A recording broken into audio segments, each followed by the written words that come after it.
Sedantolanta bunagun kan Mali la kunu alamisa juin kalo tile 13 san 2024 na Mali Sedantolanta Fédération ɲamayaso ka sɛbɛnna a ye forobaton cɛ kɔrɔbalenw degeli karamɔgɔ Eric Sekou Chel bolo bo baara la barana ko tɛ Sidi Traoré ka fɔ la Bamako radio jɛkafɔ farikolo ɲɛnajɛ kunnafonidila don. Ɲini fɛn mun ye n'o ye balontan jaabi ye ani nisɔndiya ye supporterw bolo olu fɛnw tutala ka sɔrɔ donc bamananw ko ten ko kelen ka fisa ni bilen ye. Eric Sekou Chel a nafa dama kana bila bi la an mago bɛ fɛn mun na a nana sɔrɔ gɛlɛya min bɛ anw kan anw dɛsɛlen don ka fɛn mun kɛ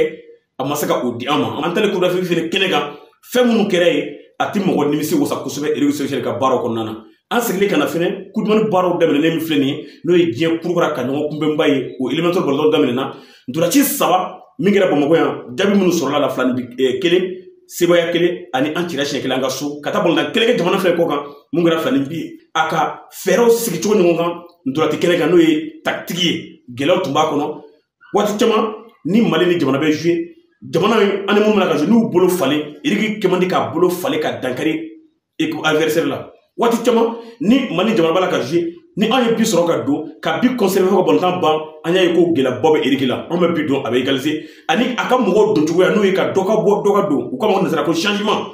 waati bɛɛ a ka changement kɔlɔsilikɛlaw y'a bisigi k'a fɔ ko a ka changement kɔni ye mun ye dɔ ka bɔ dɔ ka don balanako tɛ ka sababu kɛ maa caman mun sigi bɛ nin ye janko balontan min kɛra laban in an kɔrɔ yan dɔgɔkun tɛmɛnen Mali ni Ghana kudumani ɲɔgɔn kunbɛw kɛnɛ ka saka a jigilatigɛ fanga de bonyana kosɛbɛ Malidenw kan a jigilatigɛ fanga bonyana kosɛbɛ jamana ɲɛmaaso de kan a jigilatigɛ fanga bonyana kosɛbɛ balontan ko dilanmɔgɔ n'o ye Fédération Malienne Football ye. An ye ŋunu kan caman mɛn ko a ka dankan n'o ye Alu Badara Jalo n'a bɛ wele Konti ko de bɛna baara ta yanni degeli karamɔgɔ kura ka ta. Konti degeli karamɔgɔ min don a ka dɔnta kan ka guri Mali balontanw a b'u dɔn Mali balontanw hakili la a b'u dɔn Mali balontanw kɛcogoya bi ka ɲɔgɔn ma bi ma nɔgɔ ma Konti b'o dɔn degeli karamɔgɔ min don a kunkolo yan fan fɛ dɔnniya fanga ka bon a la kosɛbɛ. A kan ka taa JO la. Coupe du monde a kan ka taa Jeux olympiques la Mali tun ma deli ka qualifier Jeux olympiques la san 20 ka kɔn bi ɲɛ Mali ka taali laban Jeux olympiques la o kɛra san 2004 Debo bɔra la Mali ma qualifier o équipe min kalifara Konti la san 2 bɔɲɔgɔnko kɔnɔ a sera ka Mali équipe la qualifier. Yala an bɛ se k'a fɔ ko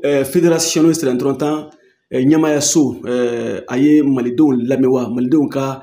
kasikan a ye o lamɛn ka Eric Sekou Chel ka a labila wa. Fédération Malienne Football a ye jamanadenw ka kasikan jamanadenw ka jɔrɔna ko u ye a lamɛn u ye a ta ba la nka hali n'a sɔrɔ